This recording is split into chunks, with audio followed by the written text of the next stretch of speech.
Police in Mpumalanga are investigating the deaths of 8 people who were shot dead at a tavern in Pienaar in Mpumalanga. 6 people died at the scene, while 2 others succumbed to their wounds in hospital. 4 of the victims are still being treated. The attack happened in the early hours of Saturday morning. Police say the ages of the people who were attacked range from 19 to 45 years old. The motive for the shooting is unclear at this stage. According to the owner of Levisa Bar Lodge, she said the 2 guys were coming, chasing each other. Then they saw the tavern the doors were open as they were scared. They say there was a shooting earlier on, but no one was injured. When these 2 cars came, they started shooting, but they were not they were not drinking inside the tavern. They were coming from somewhere else. And also those who are taken to hospital, we cannot confirm the number. Only the news that we also received that there's an additional one who was already passed on, was also from the scene. And 2 ladies are taken in for questioning. They were found in one of the cars. What I can say is from the family, they say their ages ranges from 19 to 45. But with the guns, we didn't find any firearms. And according to the family members, one was a breadwinner at home. They don't know of any illegal activities that he was committing or anything. We're now joined by SABC News reporter Tumelo Machogo. Tumelo, thank you so much for being with us. Perhaps to start here, do we know if the police have any motive, any lead towards a motive, although motive remains unclear, or any leads towards who the perpetrators might be? Well, at this stage, the police say they don't know anything about the motive of this killing. It happened that this incident actually took place just around 4 o'clock in early hours of this morning, when these 2 cars actually drove into that tavern, and then that's when the shooting ensued between the occupants of the 2 vehicles. That when they start shooting at each other. 6 people died on the scene and 2 others died in a hospital. We understand that 1 person so far has already been discharged from hospital, and also 2 others are still being treated. Police are also saying that they don't know when some people that may be injured, where they have been taken to, or if they have managed to just leave the area. But they're saying that they are investigating the motive of this killing. They have been saying that, none of the community members have been coming forward with any information to come to them and tell them what is really transpired there, and especially eyewitnesses and people that have seen this incident. But they're saying that now they are focusing on the 2 women that were found in one of the vehicles that have now been taken into Pienaar police station to be taken for questioning. They're saying that they are investigating the matter. But you'd understand this case is not the first time this kind of cases have been happening in Mpumalanga. And also they're saying also the area in its own, Pienaar on its own, is quite a dangerous place where the number of incidents have happened, especially criminal activity has been happening in that area. The 2 women that were found, where were they found, and what was the lead towards them being found in relation to the shooting? Well, the people that started shooting, some of them, they were shot and then they died inside some of the cars that they were in. So these 2 women were found in one of the cars. So they were not shot, so they did not die, and they were not injured. So that's why the police took them to the police station to start doing investigation. But also what's more important to note here is that the police said that when they were called in to come and investigate, to come to the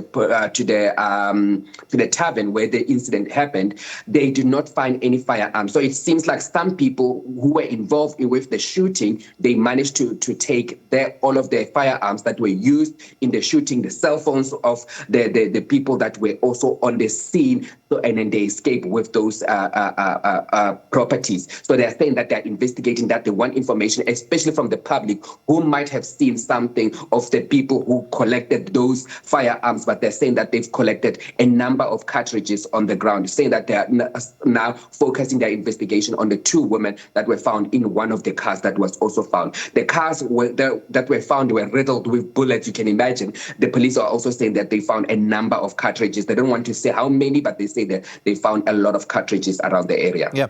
So just for clarity here, Tumelo, the shooting happened outside the tavern in cars rather than inside of the tavern?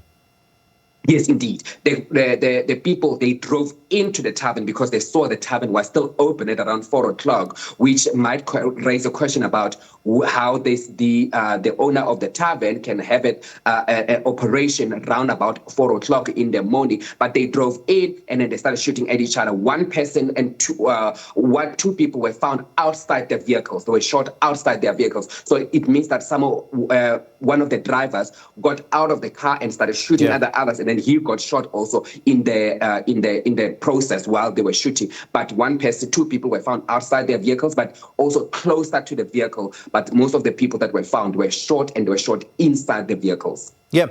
The tavern owners, have they been taken in for questioning? Do we know if they're a licensed establishment? Again, whether or not they're a licensed establishment, being open at 4 would be a violation of the bylaws and the regulations governing these liquor licensees. Do we know anything about the tavern owners at all?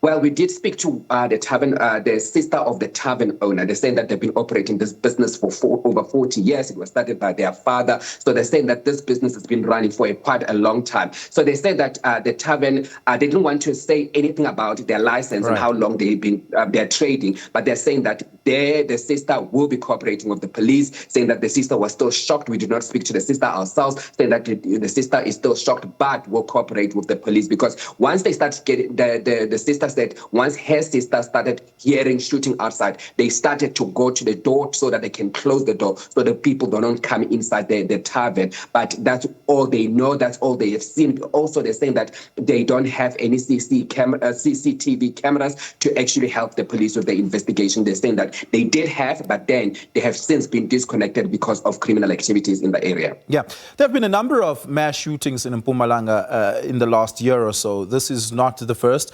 Is this an isolated case, or is there some linkage, or is there at least a suspicion that this might be linked to other mass shootings that we've seen in Mpumalanga?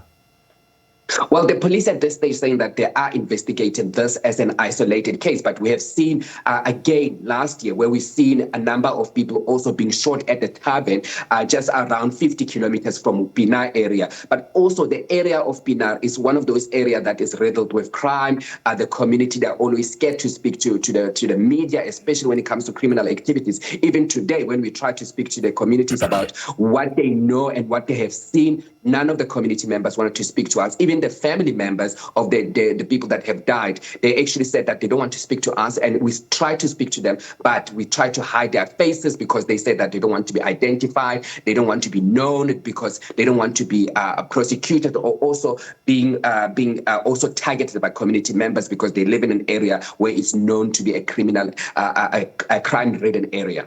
Yeah. Tumelo Machogo, thank you so much for that. Really do appreciate it. As SABC News reporter Tumelo Machogo.